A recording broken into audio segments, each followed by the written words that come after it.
कभी कभी ऐसा लगता है ना कि हम एक ऐसे रास्ते पर चल रहे हैं जो जो हमारा अपना है ही नहीं। सत्य स्पीक्स की डेयर ऑफ हार्ट ठीक इसी एहसास को चुनौती देती है।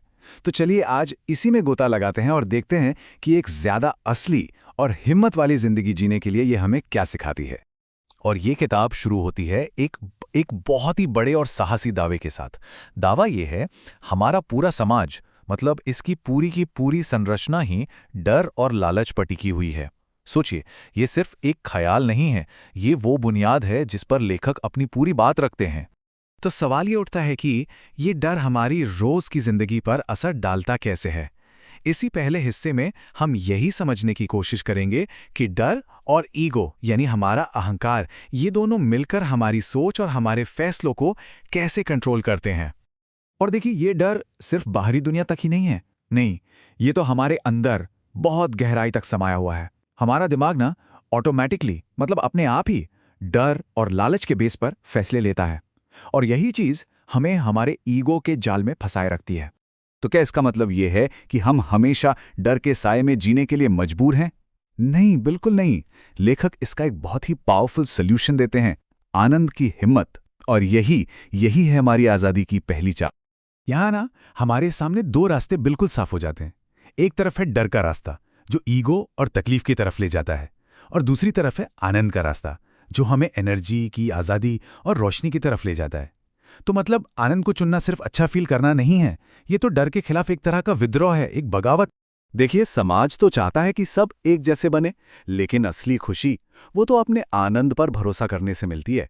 और जब हम ऐसा करते हैं ना, तो हम भीड़ से अलग हो जाते हैं, एक मिसफिट बन जाते हैं। और जरा सोचिए, क्या यही आजादी की असली पहचान नहीं है?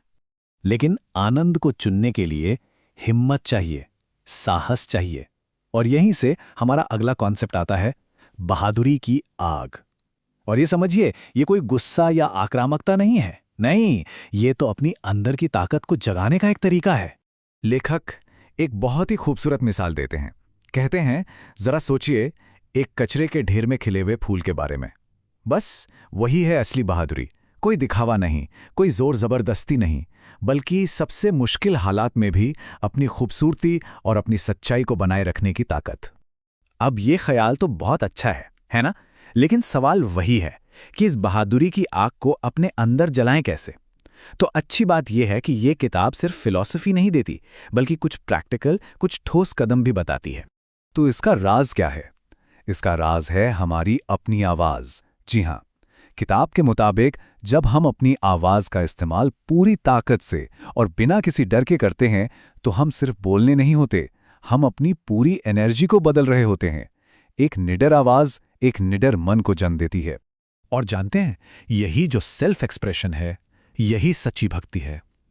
यहां भक्ति का मतलब किसी बाहरी शक्ति की पूजा करना नहीं है, बल्कि अपने अंदर की उस दिव्य आग के प्रति, उस डिवाइन फायर के प्रति कमिटेड होना है।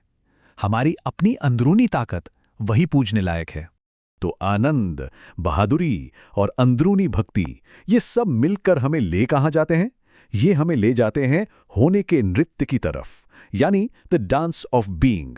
एक ऐसी अवस्था जहां हम अपने असली मकसद के साथ जीते हैं। और ये जो लाइन है ना, ये जिंदगी को देखने का पूरा नजरिया ही बदल देती है।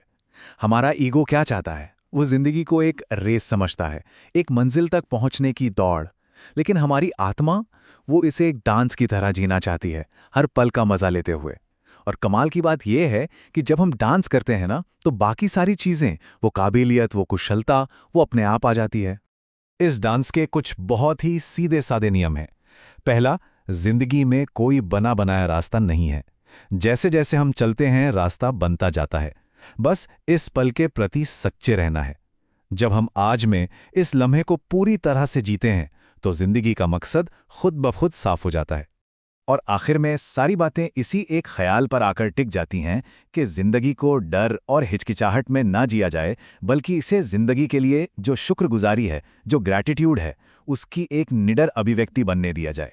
तो हम आपको इसी सवाल के साथ छोड़कर जाते हैं, अगर कोई इंसान सचमुच निडर होकर जीने की हिम्मत करे, तो उसकी जिंदगी किस चीज का इजहार करेगी?